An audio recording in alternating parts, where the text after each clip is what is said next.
एक ऐसा पारदर्शी माध्यम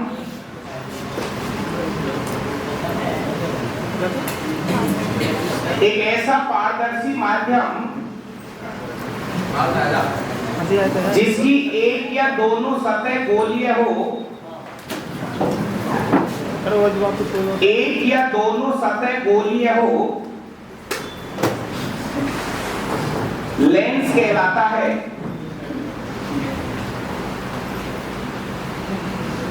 एक ऐसा पारदर्शी माध्यम जिसकी एक या दोनों सतह गोलीय हो, लेंस कहलाता है। एक अगली लाइन में लिखना, लेंस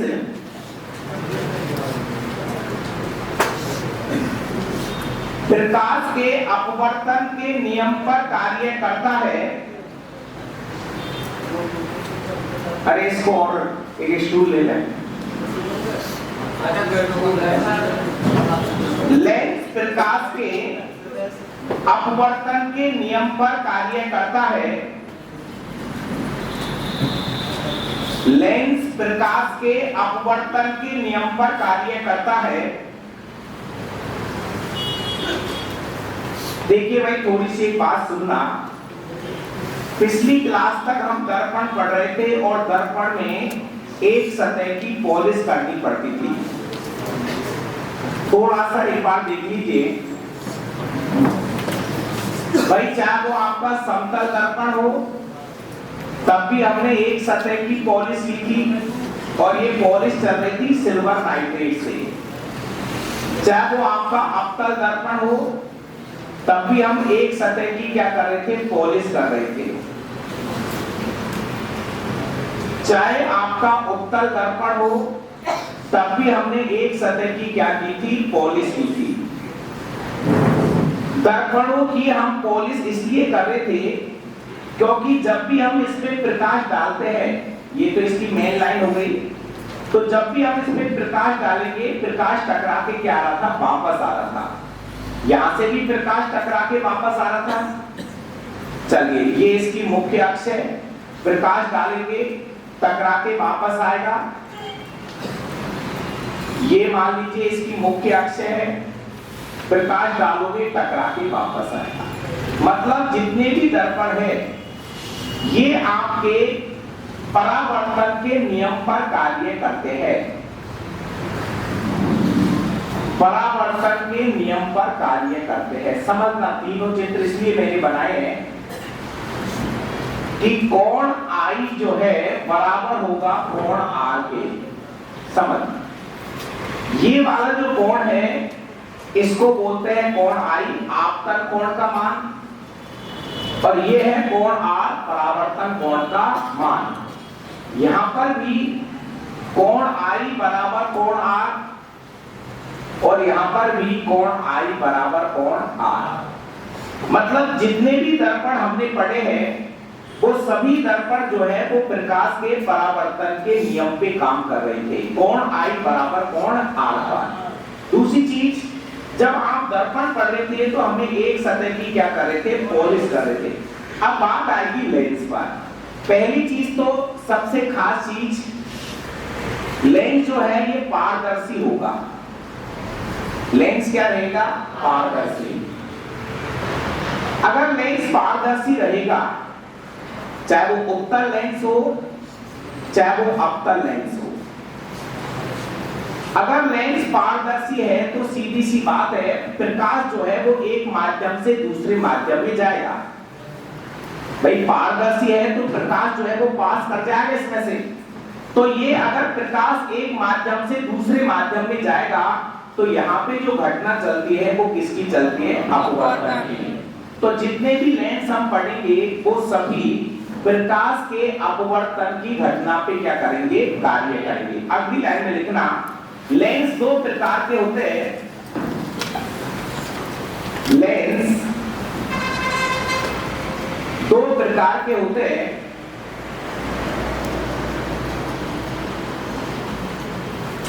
भाई लेंस वाला टॉपिक प्योर आपको सिलेबस में दे रखा है, तो लेंस को तो हम जितना पढ़ सकते हैं इतना पढ़ लेना।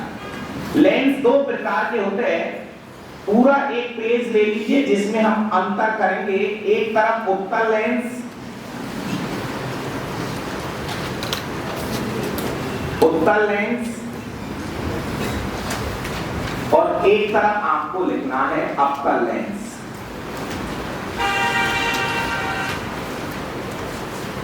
एक दे रखा है उत्तल लेंस, एक दे रखा है अवतल लेंस। पूरा एक पेज ले लीजिए और एक एक करके हम इनके अंतर करते चलेंगे। इसको हम बोलेंगे कॉन्वेक्स लेंस और इसको हम बोलेंगे कॉनकेव।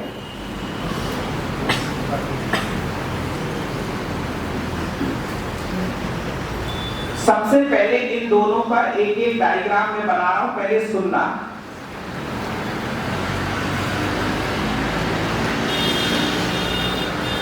देखिए वहां पर तो दर्पण में तो हम बनाते थे पोल या ध्रुव। यहां पे बीचों बीच में हम जिस बिंदु का प्रयोग करेंगे वो बिंदु O होगा और हम इसको बोलेंगे प्रकाशिक केंद्र बिंदु। सुनना बात को, क्योंकि वस्तु जब हम रखेंगे तो आपको इस शब्द का प्रयोग करना पड़ेगा, प्रकाशिक केंद्र बिंदु O। पोल शब्द का प्रयोग यहां नहीं करना है। मान लीजिए जब आप वस्तु रखोगे तो आपको बोलना पड़ेगा प्रकाशिक केंद्र बिंदु O और फोकस के बीच में। तो यहाँ जो बिंदु रहेगा वो O बिंदु चलता है, यहाँ पे पोल या ध्रुव नहीं चलेगा। दूसरी चीज ये आपका हो जाएगा अवतल लेंस।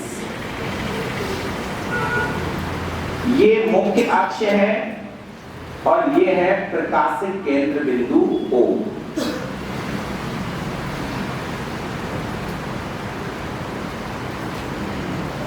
सबसे पहले अंतर लिखिए। पहला अंतर लिखना इसमें उत्तल लेंस में लिखिए। उत्तल लेंस बीच में से मोटा,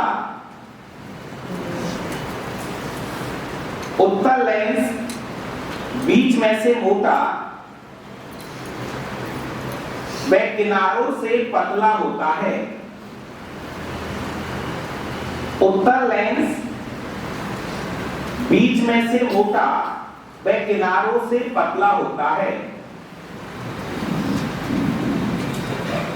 अवतल लेंस में लिखिए अवतल लेंस बीच में से पतला, बीच में से पतला वह किनारों से मोटा होता है। किनारों से मोटा होता है। एक एक चित्र बनाइए इसमें। ये जो लाइन है ये हमने दर्पण में पढ़ी थी। ये लाइन जो है इसको हम बोलेंगे मुख्य अक्ष, प्रिंसिपल लाइन, मुख्य अक्ष।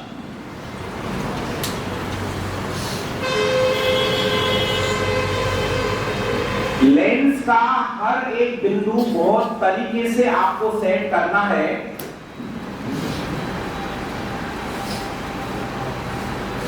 थोड़ा सा ये दर्पण से अलग चलता है, इसके जो बिंदु है वो थोड़े से अलग चलते हैं।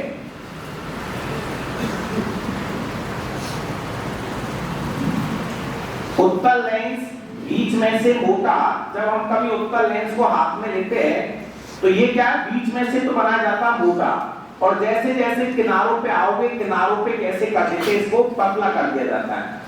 बीच में से मोटा, जैसे अपने वो चक्की नहीं होती फेंकने वाली, वो क्या देखना बीच में से रहती है मोटी और किनारों से कैसी रहती है पतली। ये रहता उत्तल लेंस। खुद बनाते हैं इनको, ऐसा नहीं है कोई जमीन से निकल रहे हो, हम खुद बनाएंगे इनको। कोई सा भी लेंस हो, कोई सा भी दर्पण हो, हम खुद बनाते हैं इनको। ऐसे नहीं है कोई जमीन से उत्तल लेंस निकल रहा है, कोई कहीं से खोदने गए उत्तल लेंस निकला है। तो ये लेंस हम खुद बनाते हैं। तो उत्तल लेंस को हम बीच में से मोटा और किनारों से क्या रखते हैं पतला। अब देखो एक चीज सुनो, यहां पे जो बिंदु है वो मेन चीज है। अब आप लिखना मत, पहले एक बार इसमें देखिए। जैसे मान लीजिए मैं इसमें प्रकाश डालूंगा, समझना भाई, अब थोड़ा सा कुछ लिखिए मत। जैसे मैं उत्तल लेंस पे प्रकाश डाल रहा हूं तो ये क्या करता है, उत्तल लेंस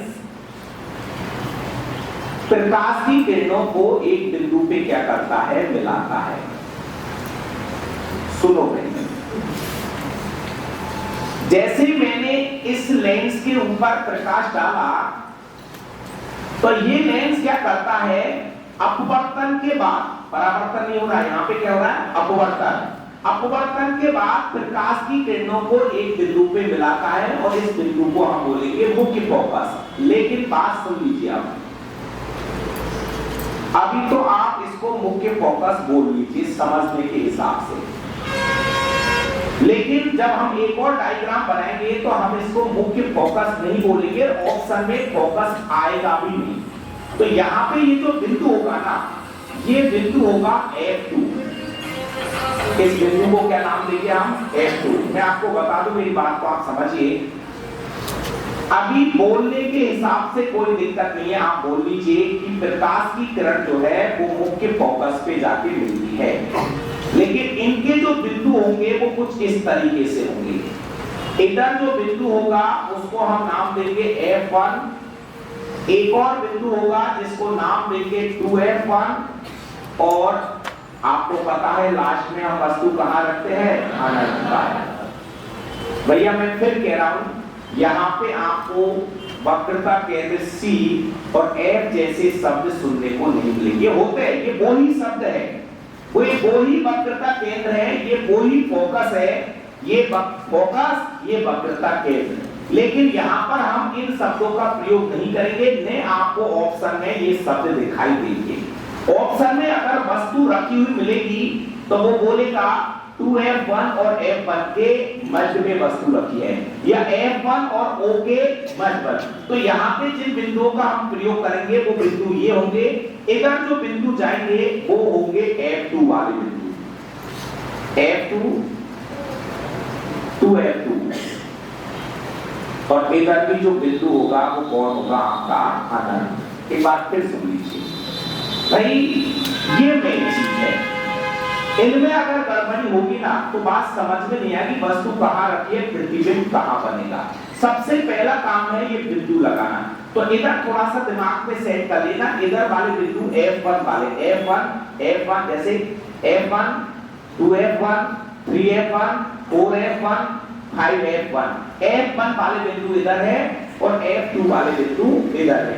तो अब बात ठीक है यहां तक कि भाई जब यहाँ पे प्रकाश डाला जाएगा तो ये क्या है, अपवर्तन के बाद प्रकाश की किरणों को एक बिंदु पे मिलाएगा। हम बोल रहे हैं कहां मिल रहा है, प्रकाश मुख्य फोकस पर। ऑप्शन में मुख्य फोकस नहीं मिलेगा, ऑप्शन में आपको मिलेगा F2। इधर देख लीजिए, जब हम इसमें प्रकाश डालते हैं तो इस लेंस का जो मेन काम है वो है प्रकाश की किरणों को फैलाना। ये लेंस प्रकाश की किरणों को फैलाता है। अपवर्तन के पश्चात प्रकाश की किरणों को क्या करता है, फैलाता है। लेकिन फिर भी प्रकाश जो है लेंस के पीछे की ओर मिलता हुआ प्रतीत होता है। प्रकाश लेंस के पीछे की ओर मिलता हुआ प्रतीत होता है, तो यहां पर होगा ये मुख्य फोकस। भैया ये आपकी फोकस दूरी को फिक्स करेंगे। कल भी बात हुई थी ना, एक जगह फोकस दूरी प्लस में ली थी, एक जगह फोकस दूरी किस में ली थी, माइनस में। ये पॉइंट यहां से निर्धारित हो जाएगा और अब यहां से आप बता सकते हो कि इस लेंस की जो फोकस दूरी होगी वो किस में होगी, प्लस में। उत्तल लेंस की जो फोकस दूरी होगी वो किस में होगी, प्लस में, जबकि अवतल लेंस की जो फोकस दूरी होगी वो किस में होगी, माइनस में। अब लिखिए अंतर नंबर 2। अंतर नंबर 2 लिखिए, उत्तल लेंस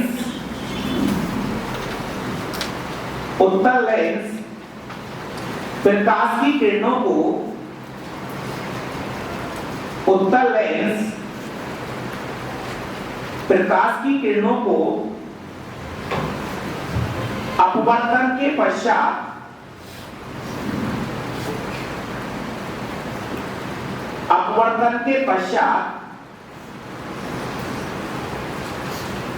मुख्य फोकस पर मिलाता है। मुख्य फोकस को आप क्या नाम दोगे? F2 भाई, F2। मुख्य फोकस को यहां क्या नाम देंगे? F2। मुख्य फोकस पर मिलाता है। इसलिए इस लेंस को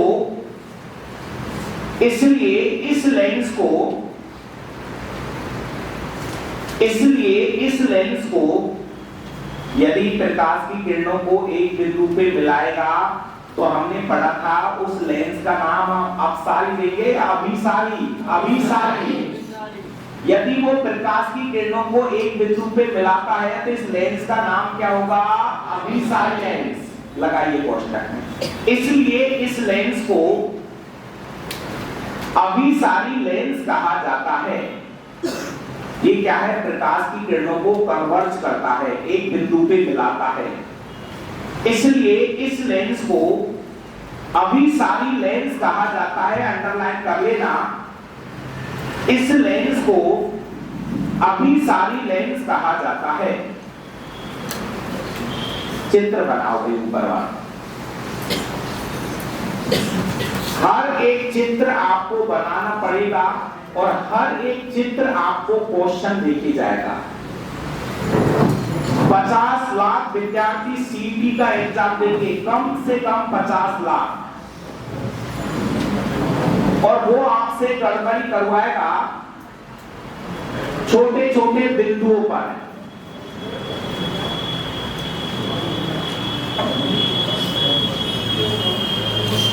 ध्यान रखना, एक लाइन और यहां पे हम लिखेंगे। अब ये चित्र बना लीजिए आप।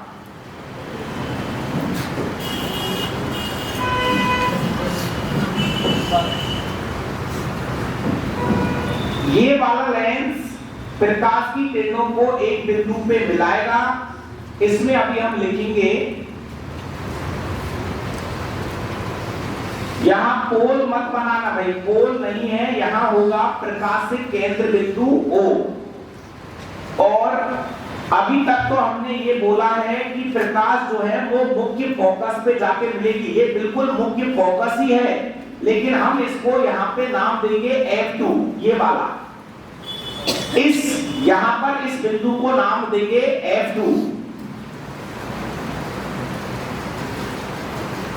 F2 बोले तो मुख्य फोकस।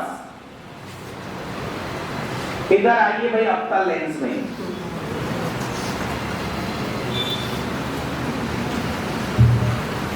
भाई चित्रों को सजा नहीं, छोटा पेंसिल का प्रयोग नहीं करें, मोटा मोटा खींचते चलो। इतना नहीं है, आप यही फेयर करते हो, यही छोटा पेंसिल रबड़, इतना टाइम थोड़ी होता है छोटा पेंसिल होगी।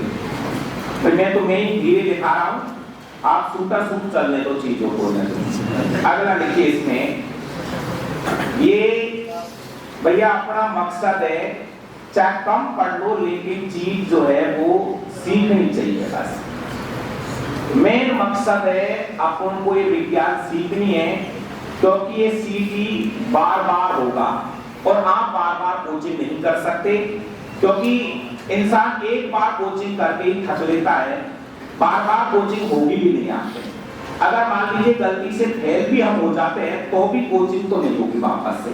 तो इसको आप सीखिए, गलती होगी तो हमसे यहां से गलती नहीं होगी, गलती होगी आपके पढ़ने और करने में।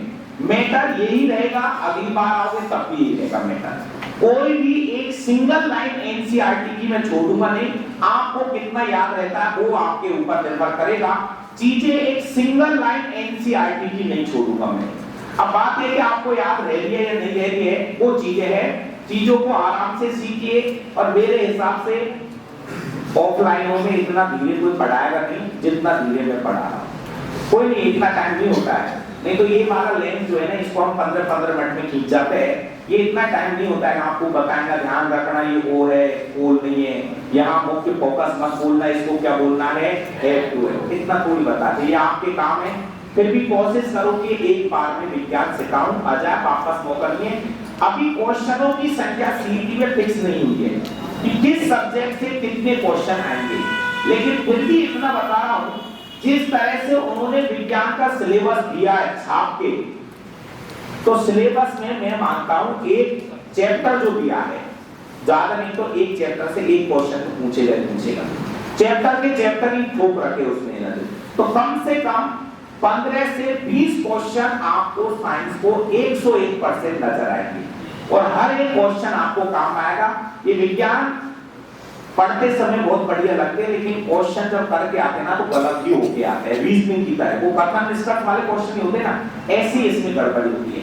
अभी ग्रुप बी का बहुत सारे भाइयों ने आंसर की मिलाई है, तो ग्रुप बी में भी यही हालत हुई स्टूडेंटों के, करके तो वो 70 आ गए थे 100 में से, लेकिन अब उनके नंबर जो है ना वो 35 ही बच रहा है।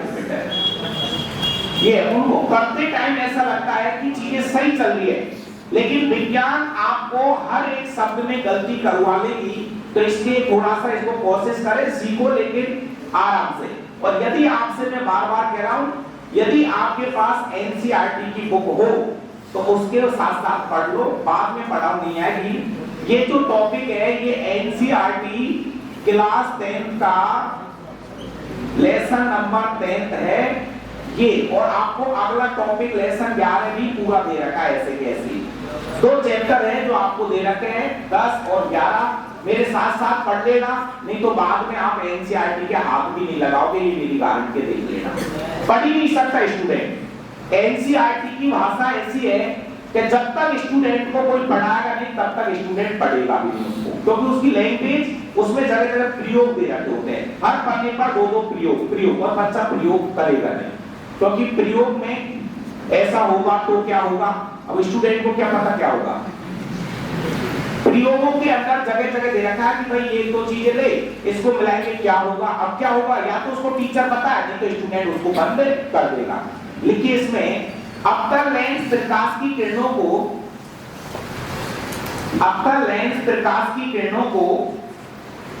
अपवर्तन के पश्चात, एक शब्द लिख रहा हूं बार-बार, अपवर्तन के पश्चात प्रकाश की किरणों को अपवर्तन के पश्चात फैलाता है।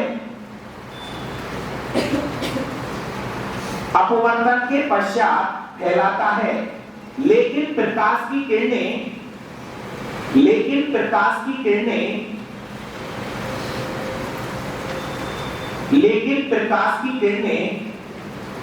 लेंस के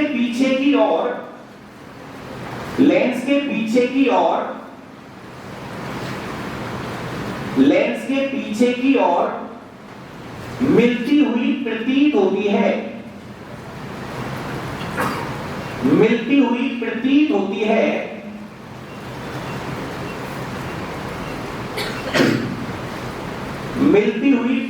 होती है, ये वाला डायग्राम बना लीजिए। कहां पर मिलती हुई प्रतीत होती है, F2 पर। कहां पर मिलती हुई प्रतीत होती है, F1 पर। कहां पर मिलती हुई प्रतीत होती है, F1 पर।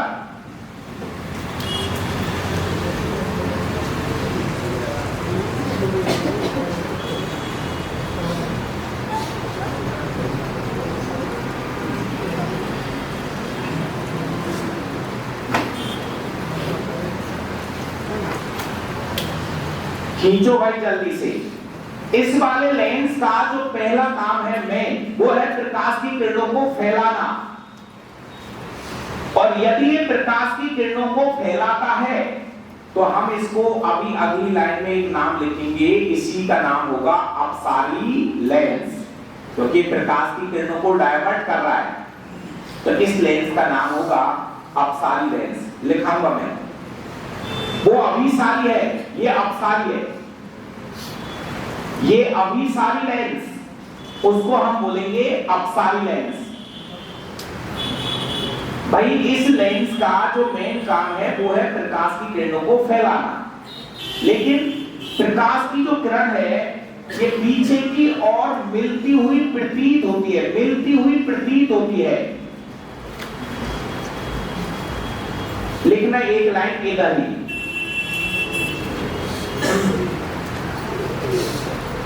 इसमें एक लाइन रह गई थी, एक लाइन और ऐड करो।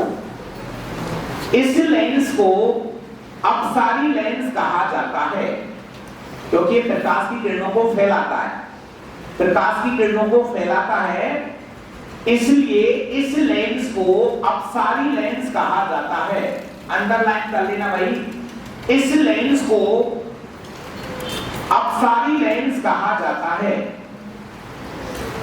इस लेंस को अपसारी लेंस कहा जाता है। ये बात आपके दिमाग में फिट कर लेना। यदि प्रकाश मिलेगा तो अभिसारी और फैलेगा तो अपसारी। बिंदु नंबर 3। चलिए भाई, तीसरा बिंदु महत्वपूर्ण होगा और काम में भी आएगा। वो बिंदु होगा फोकस दूरी से संबंधित। देखिए, अगर मान लीजिए दूरी इस मुख्य बिंदु से आगे है तो किस में चलती है भैया? प्लस में। और अगर दूरी पीछे है तो किस में लेते हैं? माइनस में। तो उत्तल लेंस की फोकस दूरी हमेशा धनात्मक होगी, लेना पड़ेगा न्यूमेरिकल में, जबकि अवतल लेंस की जो फोकस दूरी है वो हमेशा ऋणात्मक लेनी पड़ेगी। क्वेश्चन में नहीं देगा, ये ध्यान रखें। अब मान लीजिए इसको तो आप भूल भी जाएगा अगली बार, मान लो उत्तल लेंस का क्वेश्चन आ गया और हम भूल गए फोकस दूरी को, तो ठीक है, वो प्लस के हिसाब से वो क्वेश्चन क्या हो जाएगा? सही हो जाएगा, क्योंकि प्लस तो जब भी चलता है साथ में। लेकिन अगर क्वेश्चन अवतल लेंस का आ गया और अगर फिर आप भूल गए माइनस को, तो आपका आंसर गलत आएगा। तो इसका आपको विशेष ध्यान रखना है कि अवतल लेंस की फोकस दूरी हमेशा आपको ऋणात्मक लेनी पड़ेगी। लिखिए एक और।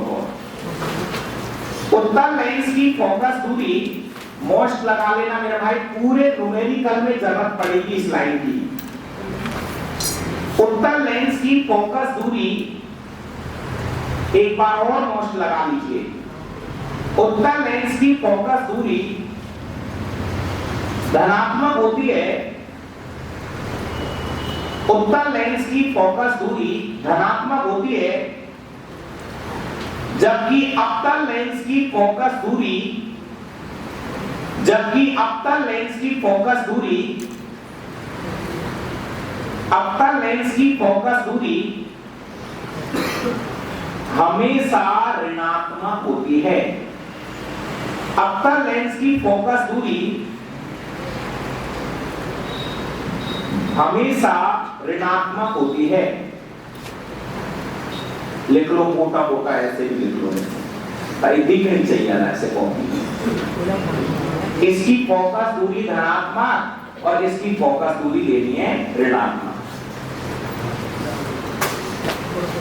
चलिए भाई, एक लाइन अगर आप अंतर लिख रहे हो,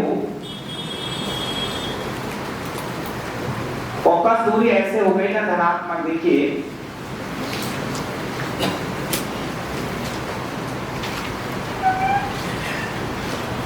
तो यहां से देखिए ये वाली दूरी, आगे वाली दूरी है तो किस में लेनी है? प्लस में, और उसमें पीछे वाली दूरी है इसलिए हम किस में ले रहे हैं? माइनस में। एक अगला अंतर लिखिए।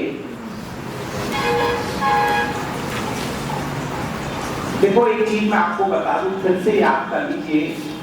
मैंने कल आपको एक लाइन बोली थी कि जो उत्तल लेंस है ये अवतल दर्पण की तरह व्यवहार करता है।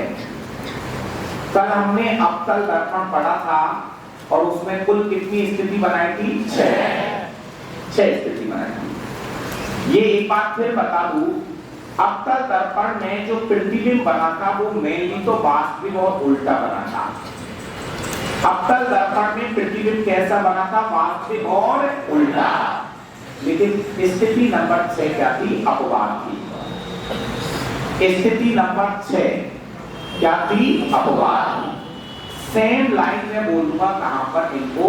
उत्तल लेंस में। वापस लीजिए, जैसा जैसा अवतल दर्पण ने व्यवहार किया था, आपने सुना होगा हमने अवतल दर्पण को भी अभिसारी दर्पण बोला था।